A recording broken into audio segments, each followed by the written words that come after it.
listening to Unfiltered with Muhammad Uncut, a podcast about personal growth and authentic leadership. If you're looking for tips on how to manage others, get ahead, and make your way up the corporate ladder, this is not the show for you. This podcast is about being of service to others, leading from the heart, and evolving into a better version of yourself. Each episode brings you motivated stories about unfiltered leadership and authentic leaders, those who involve others, use their influence to amplify diverse perspectives, and inspire teams to achieve collective results. If this sounds like you, keep listening.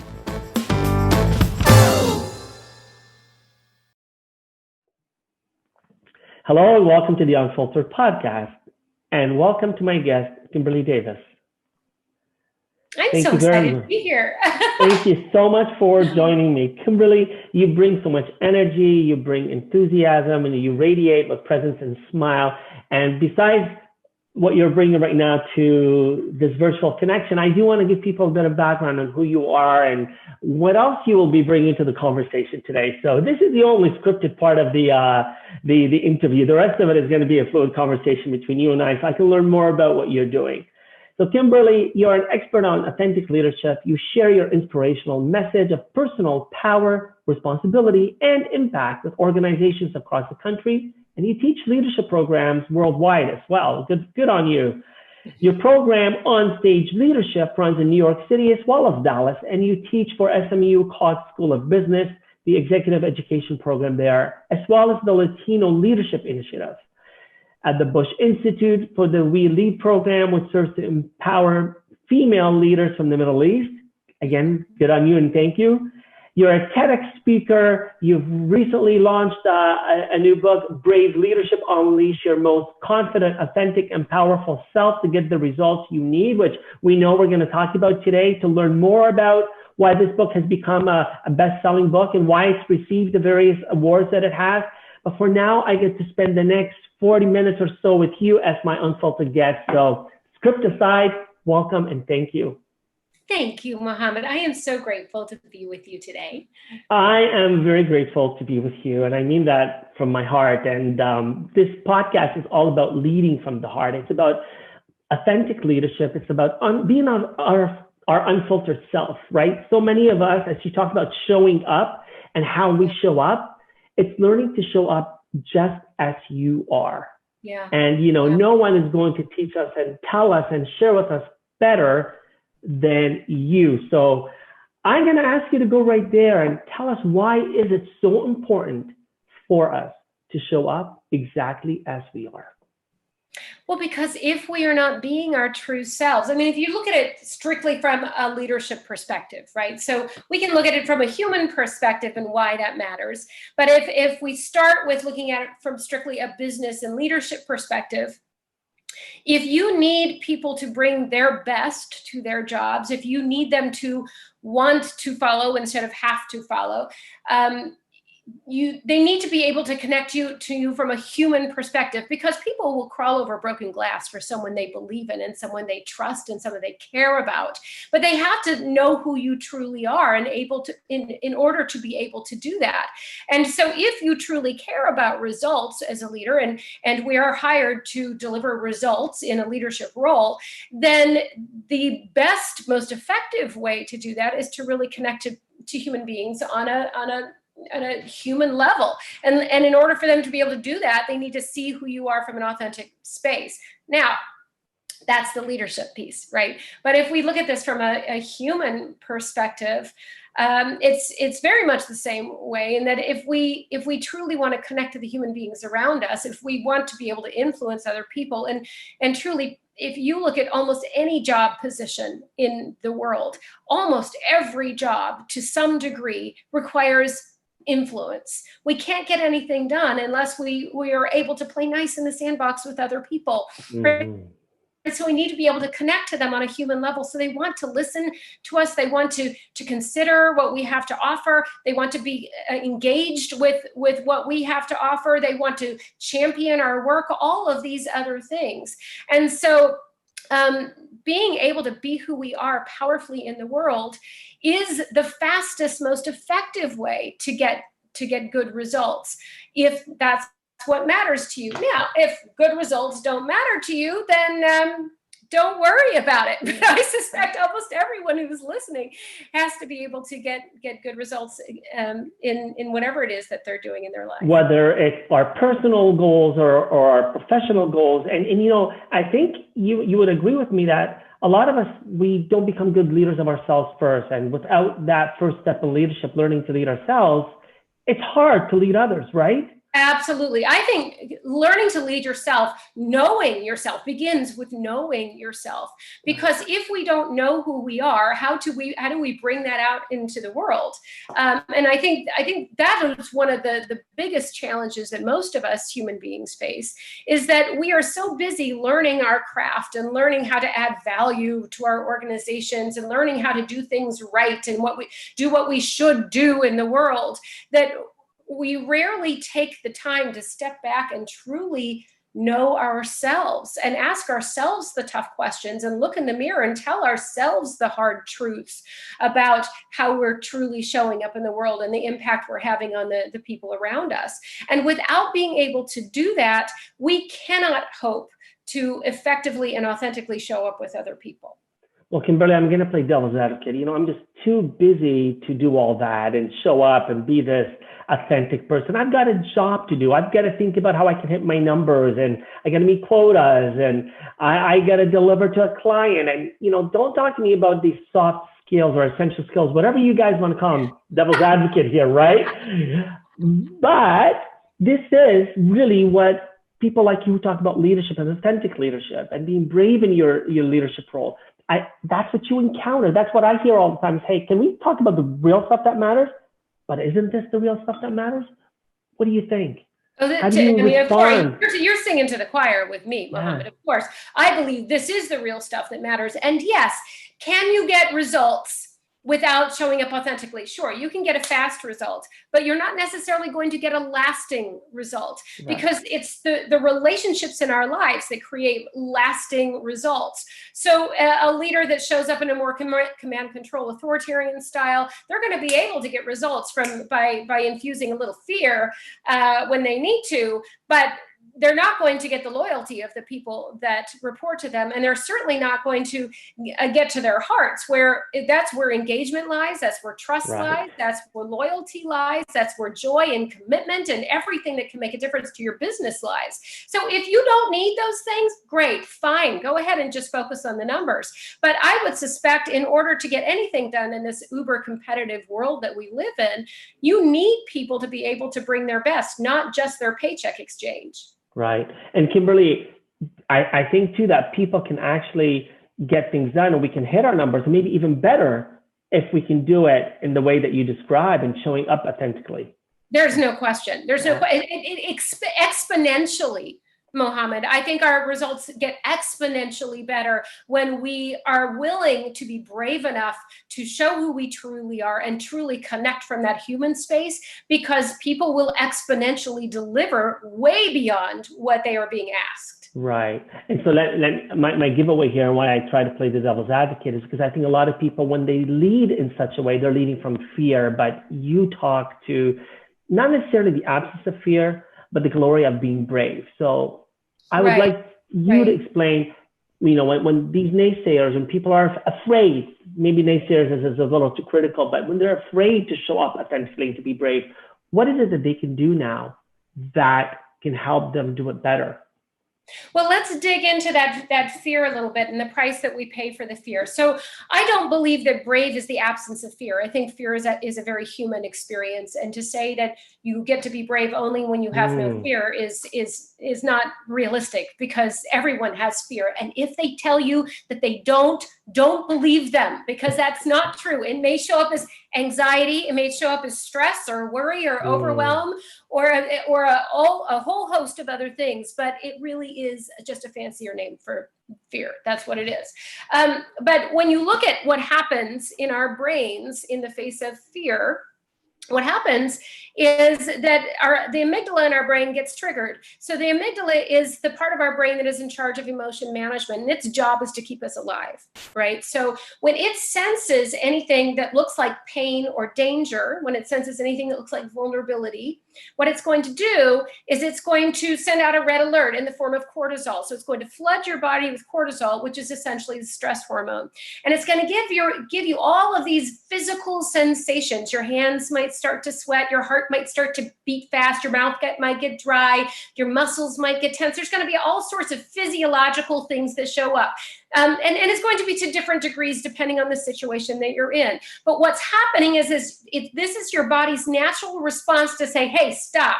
You need to fight, flee, or freeze, right? So you can stay alive. So the amygdala it's doing its job. It's trying to keep you alive when it senses fear, right?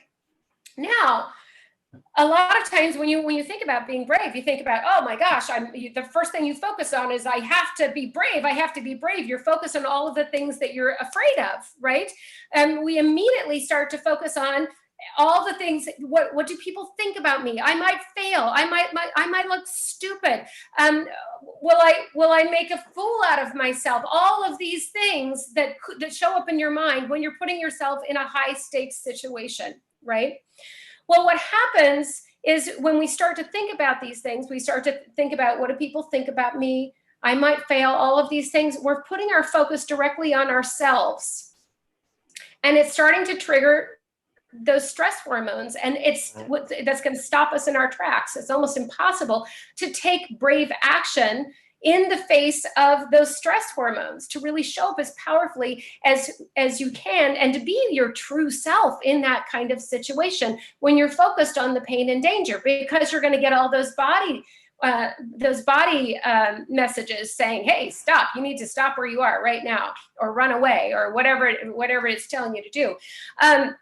So what I encourage people to do is to reframe that for themselves. So instead of thinking about brave as being willing to face and endure danger or pain, which actually happens to be the real definition of brave, I have redefined brave for myself, because I learned a long time ago that focusing on the danger and pain, that doesn't work for me. It is almost impossible for me to be who I want to be in this world and do the things I want to do when that's where my focus is. Right?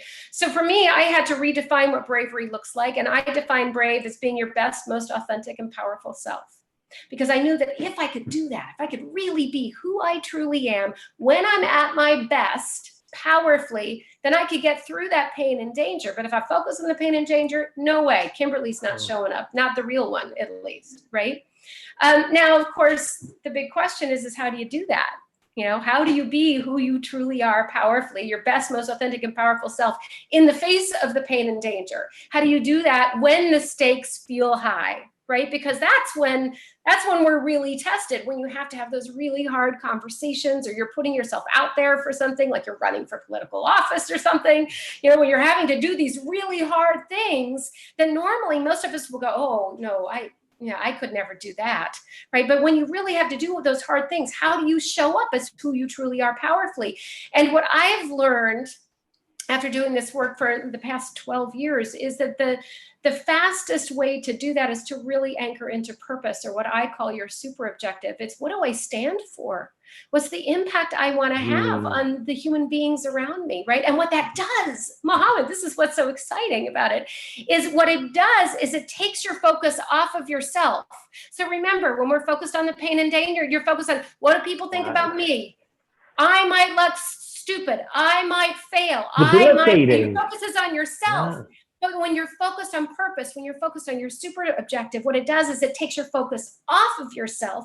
And now I'm focused on, what's the impact I want to have on you right now? What's the impact I want to have on your listeners? What's the impact I want to have on my community? What's the impact I want to have on my employees or my clients? Powerful. Whoever is most important to you. Because when you can do that, it allows you to step into your brave. Well, Kimberly, everybody always tells us, when you're faced with adversity, when you're faced with fear, put up your, right? Like, think about it. Yeah. We're in the playground, and somebody's threatening us, and we're either going to cower and get beat up, or we're going to defend ourselves. And so for us, you point earlier, bravery, courage, I'm ready. And my blood's racing, and the amygdala is doing its thing, and dukes are up, and come right at me. Yeah. But that's not brave. No, and in fact, that's putting you in a reactive state, right? So our amygdalas are designed to help us survive. So Right. we're going to react, right? And some people, when they react, they're driven by the adrenaline, and they think, oh yeah, I'm going to be really powerful now. Rocky. Right? The truth is how powerful are you if when you are taking your action, your brain's not able to fully participate? Because what happens is when you react, when you trigger your amygdala, our breathing gets naturally more shallow until we start cutting off our breath entirely. We start holding our breath. I'm going to fight. I'm going to defend myself, right? And you start holding your breath. You tense your muscles. Well, here's a really interesting thing to consider, Mohammed, is that your brain needs oxygen to function. So if you're holding your breath and you're holding your muscles tight and you're in that reactive state, you're not able to make powerful choices. It's all reaction. And so it's like playing a round of Russian roulette. Who knows what's going to happen? It could work for you. But the likelihood of you being able to take constructive, powerful, responsible action in that situation is very, very low if you're not able to make choices. Well, full disclosure, I will tell you that maybe the several hundred times that I've reacted in my life, impulsive. I'm an impulsive person. I'm 52 now, and as I get older, I've gotten much better. My wife can attest to that. And in environments where I'm more comfortable, so obviously in my personal environment, my home environment, where I've taken a little too much lax at work, but when I get pushed up against the wall, more so before, less now, that's where I get reactive, I get impulsive. And you're right, my body just kind of gets tight, but I don't have the saber-toothed tiger there, but it feels like it. But the idea is, it doesn't feel good. In those times where it's not healthy. Because we call this passion too, right? Sometimes we read it in our minds, I'm just passionate. I'm just a really passionate person. But it's the aftermath that always comes with that kind of bad the regret. Dog. And this is the thing that people need to remember, right? Is that, in the moment you do something, you say something you regret, and we're human, that happens, right? And the person that you're with may or may not forgive you. But the bigger thing is that we carry that around with ourselves. We cannot hide from ourselves. And we know that we could do better. We know when we could have done better. And I believe that confidence comes from knowing that you can count on yourself. And so if you are habitually doing things that disappoint yourself, that you could be better, right? If you make a habit out of that, you want to know why you're having difficulty with confidence, because you're eroding your confidence every single time you react. And every time you make powerful choices and live into those choices and you see the results of those choices, it ratchets your confidence up. And so the price that we pay is much bigger than that little moment of reaction. The price we pay is the cumulative effect of those reactions time and time and time again erodes our confidence in ourselves and thus our ability to get anything done. And we are often faced with situations where our patience is being tested, where our courage is being tested. Like I think right now, let's look at a certain situation in your country of origin, in the United States, right? I know, I don't go there, but I have to go there because I think about, you mentioned politics earlier. I was going to run for politics. I had tried and I will again. But the first thing that I was told by my campaign manager at the time is, you've got to learn to deflect. Because the minute that you allow that negative energy to come at you, now we can see what happens. We can see it right now in the political arenas, right? We see what happens when you don't deflect well. People put up their dues and it becomes a matching fight and nobody understands anything. And there's nothing respectful about that. That's not the way we want to lead our daily interactions. We don't want people in the boardroom or in the project area or in our kitchens or in our bedrooms, wherever it is that we lead authentically and show up. We don't want to be behaving in a way that later we'll look back and think, did I really do that? But then Right. We'll carry that away with us, but so will others. Is they'll remember us, right? The ripple effect of that, amazingly, look what's happening right now in the world. Like you mentioned something, and I think you did this in your TEDx talk. In your TED talk, you talk about, it's not a destination. Oh, look, I'm brave. I'm here, right? Being brave and showing up with your brave is not the final destination. I think you right? Wouldn't that be nice? Okay, I'm brave. Check the box, right?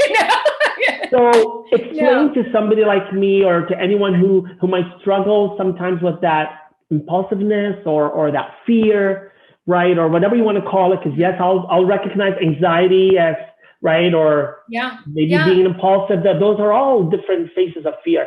How do we show up and allow ourselves to lead from a place of being brave?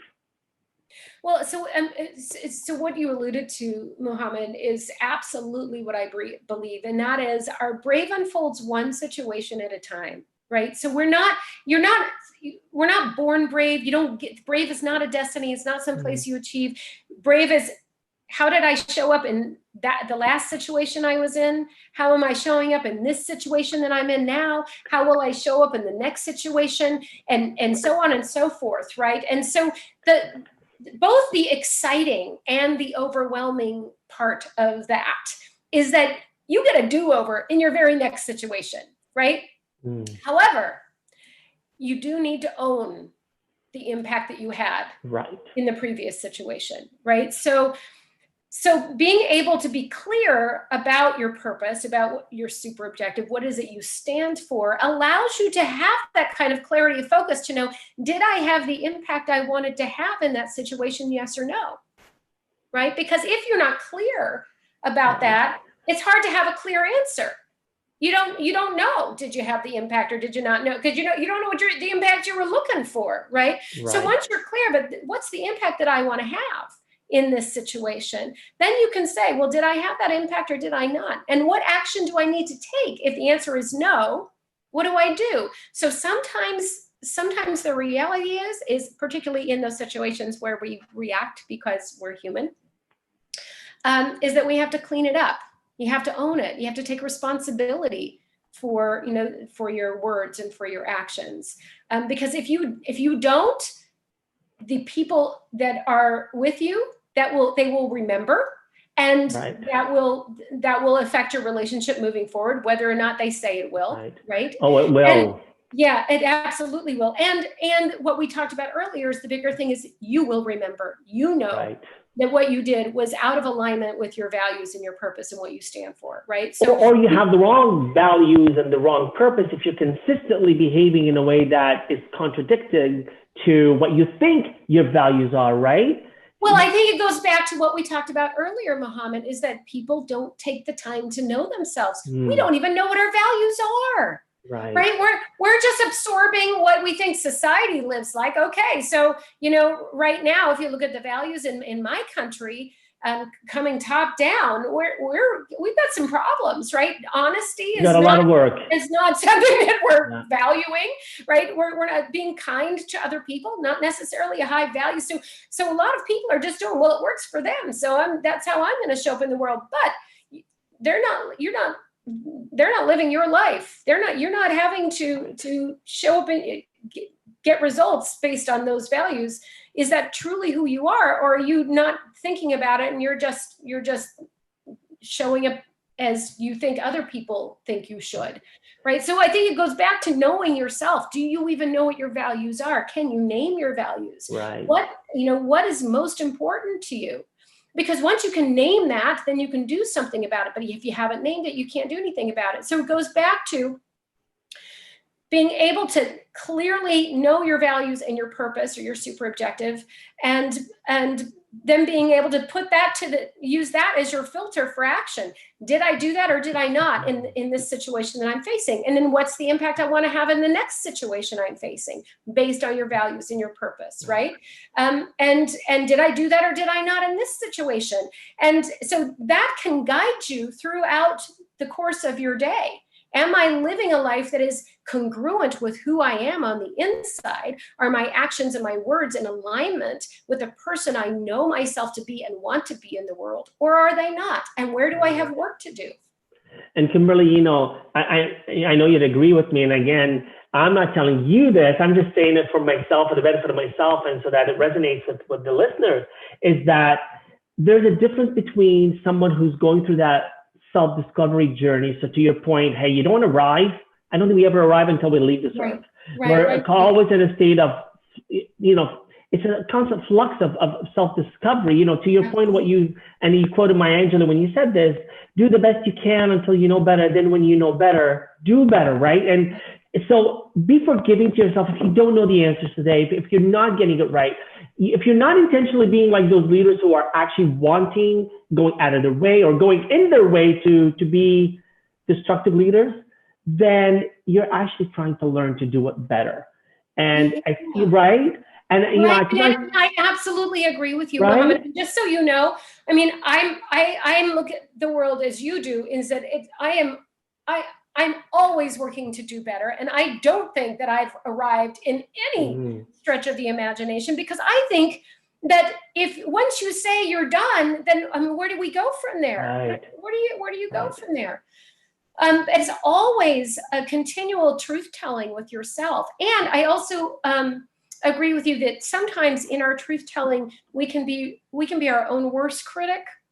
Sometimes we can beat ourselves up so much that it's hard to, you know, who can show up powerfully in their life if they've been beaten, you know. So having compassion for ourselves as human beings that are working on being on your best, and as long as you are absolutely sincere in that quest, then that you're doing something right, you know. I mean, but it comes with I'm sincerely trying to do my best, and then when you don't do your best because you're human and you mess up, because we all do, and you react, then you say, wow, that was not who I want to be, and I'm so sorry. And there's power in that. There's power in that, right? Oh my gosh. People see that. I think, you know, when people can see your sincerity, they're going to be more forgiving when you screw up. Absolutely. I think people will give you a huge latitude for behavior if you are sincere in wanting to be better and you're willing to own it. Now, that said, if you're doing it as a tool to manipulate, well, then you're not being sincere, right? You know, right. And we've all seen that happen too. Oh, I'm sorry. I'm sorry. I didn't mean to. You know, as an excuse for saying something really cool. Oh, I was just kidding. Right. You know, well, people know when you're being truthful and when you're not. People know. And that goes to what you said earlier about owning it, right? You know, if you're not really owning it and you're deflecting in a way that you're going to just erode the trust or any sort of respect that you earn or can earn. Now, help me out when you talk about a super objective. Yeah, I've heard you refer to that now a couple times. So a super objective is essentially your purpose and action, right? So when we talk about a super objective, you look at it and you ask yourselves a few basic questions.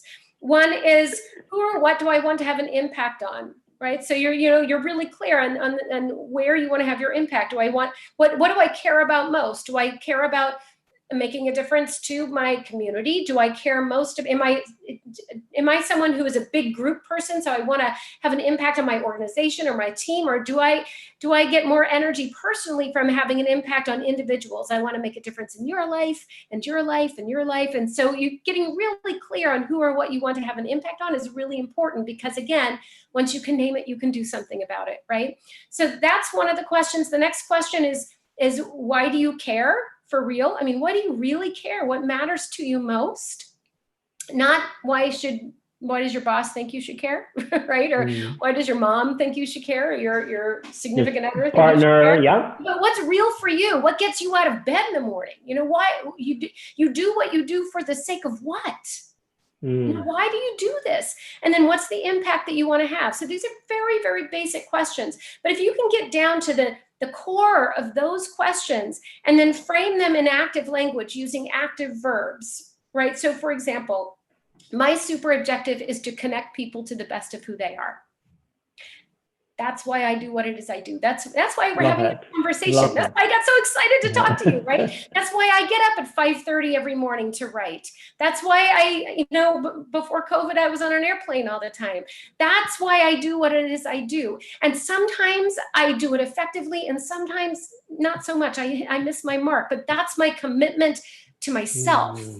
Right? And it's, what is your commitment to yourself? You're here to, what's the impact that you want to have? So it's different from brand, because brand is outward facing. Brand is, this is what I want the world to think about me, right? No, this is what drives you from that internal space, what gets you out of bed in the morning. How do you reignite your own energy when you have forgotten why it is you do what it is you do? This is why I do what it is I do, right? Could they align? Pardon me? Could brand and your super objective, could they be corresponding? Could they align? I mean, I think they certainly could align, and there are some people that use similar language, but I don't think that you can come to an authentic brand without getting to know your super objective first. And I think often the way the world works is we work it backwards. It's like, what's my brand? Okay, now who am I? But the truth is how authentic can your brand truly be if you don't know who you are, right? So the language around brand is often different. I mean, if I put on a job application that I stand for connecting people to the best of who they are, I suspect that the people interviewing me might go, what does that mean? I don't think it would make sense in the same way, because it's not designed for them. It's designed for me. It's designed for me to hold my own feet to the fire. Am I doing what I say I'm about? Yes or no, right? And so you might be able to use it for brand, but that's not the purpose of it. And I think finding, doing your brand work after that, wow, what an exciting way to do that process. Well, that goes back to emotional intelligence. If you need to know yourself first before you can attempt to know others, and your brand is outward facing, and you're right, your super objective is more start with yourself first, and then work to others. And you're going to get a test, by the way, because normally my guests only have to answer one question that I call the unfiltered thought of the week, right? Oh no! You're not getting off that easy. No, I have to be brave. Right? So you've got to be very brave. And if you were going to give us 3 or 4 steps, what's this trajectory? How would I, bear with me here, because you're getting a multi-pronged question, I'll kind of, because it's important. I want somebody who listens to this today, if they take nothing away than these 3 or 4 steps to how they can align that discovery of starting to walk on the path to finding your brave. Where did they start? How did they get better? And how do they know that they're in their brave? Yeah. Well, I think it begins with those basic questions that we talked about earlier. If you can really get some clarity around you do what you do for the sake of what is the impact you want to have? Just those 2 questions alone. If you can really answer those, then you can use them as a measuring stick, right? Then you can say, okay, well, how do I do that in this situation? How do I do that on that call? Okay, so for myself, it's, how do I connect? How do I connect you, Mohammed, and those of you that are listening to the best of who you are? That's my commitment right now, right? And anything that goes beyond that commitment is getting in my way, becomes an obstacle to me achieving what it is I'm here to do, right? So, and you can do that with every situation. You can do that with, okay, well, how do I wake up my son in the morning to start his day? Right? You can do that with, okay, when I write this next article, how do I do that for my readers? You can do that for when I'm going to give a presentation. How do I connect the people in this audience to the best of who they are? When I teach, it's every student. How do I connect this person to the best of who she is and him to the best of who he is? And what that requires, though, is it requires empathy and action. Because you can't know if you had the impact you wanted to have unless you're really paying attention to what other people need from you, right? So it forces you into empathy in every situation you face. Well, it's consistency. And what I hear from you is I can approach every action with the intention of, to use your point, how can I connect? How can I do this better, right? So if I want to approach waking up my son, and this happens every day at 6:30, okay, the bus is going to come in 45 minutes, right? To how can I call them to the dinner table? How can I show up at a meeting with maybe a boss with whom I have a less than desirable relationship? How can I have that difficult conversation with somebody that I work with? But, I go back to, why am I here? How do I do it? Yes, right? That's right? absolutely it. And here's the thing. A lot of times we think we've got these throwaway situations in our lives. So we go back to waking up our children, right, in the morning, right? So we're frustrated. The day is going, they're sleeping in, the bus is going to come, right? So, as a parent, it's like, hey, come on, this is the third time I've had to wake you up, and you find yourself getting frustrated, and that's how we start their day. Right. And no wonder we have shitty days, right? Right? Exactly. Yeah. I mean, so and they live into that their reaction is a reaction to how we reacted, right? So this is how we've shown up in the day. Our kids then carry that with them throughout their day. It's a lot of baggage. What we carry with us, Mohammed, and this is the thing we forget, is we cannot escape ourselves. We know we were not the person we wanted to be in that situation. And so that situation is equally as important as having to pitch to the C-suite. Right? But we don't look at it that way, like, oh, I've got to pitch to the shareholders today. This is so important, right? Well, you know what? If you didn't wake up your child in the way that's in alignment with who you are, you're not going to have a good pitch. That's what's real, because you've already eroded your confidence and belief in yourself. You're not consistent. And I think that's where we allow the imposter syndrome. So, a lot of people think that the imposter syndrome is something that others push on us because of things they say or do. But you know what? We feed into it when we're not consistent and we don't have that super objective, right? There's no question.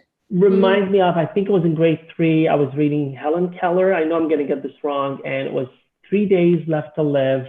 And I always come back to that. And sometimes I ask my kids, and now as I'm getting older and I'm hearing more about people passing on, I always ask myself, if I did only have 3 days to live, what would they look like? Well, you better believe it that I would want to be a lot more consistent. I would want to wake up my kid, my son, in the morning with as much love and intentionality, and treat it as if, God forbid, that were the last time that I would have, right? And it may be, like my 13-year-old, he's not around, still crawls in bed with me. We talk about our days at the end of the day, right? So that's what he's going to remember when he's an adult, right? It's when he still gets on my back and I play horsey. And now I'm counting the times when I offer and he declines. It's not because he loves me less. It's because he's at 13 years not getting on my back and he's right. But if we are going to value the things that matter besides pitching to the C-suite, then create that consistency through every single thing. Find our super objective, show up brave, and then brave becomes something that is second nature. It might not be our destination, but it certainly becomes the way that we get there in everything that we do. Thank you so much. You got me. I'm getting goosebumps. Okay. I'm so excited. Yeah. Well, but it is exciting when you think of it.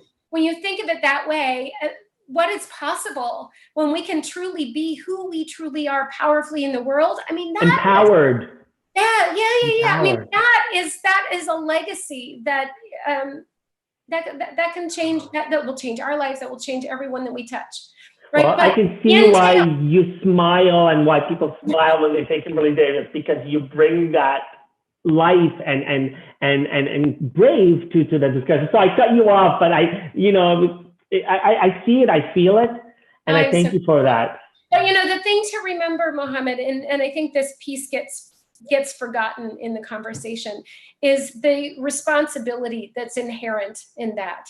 Because when you think about the impact that you have, right, that comes with a sense of responsibility and care that we forget.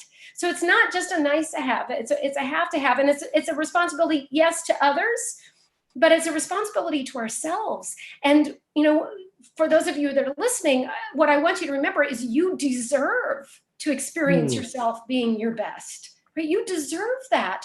So when we are not taking responsibility for the incredible human being that we can be in the world, we're letting ourselves down. And that's a shame. That's a shame. Thank you so much for your insight, your passion, your energy, the love that you exude and what you love to do. So thank you so much for showing up so brave and for being my unfiltered guest today. I'm really grateful to have had this chance to talk to you, Mohammed. Thank you. I look forward to future discussions. I do as well. Thank you. Take care. Thank you for listening to Unfiltered, the show about authentic leadership and personal growth. Like what you heard? Click subscribe, share it, and tell a friend about it. And don't forget to leave a rating.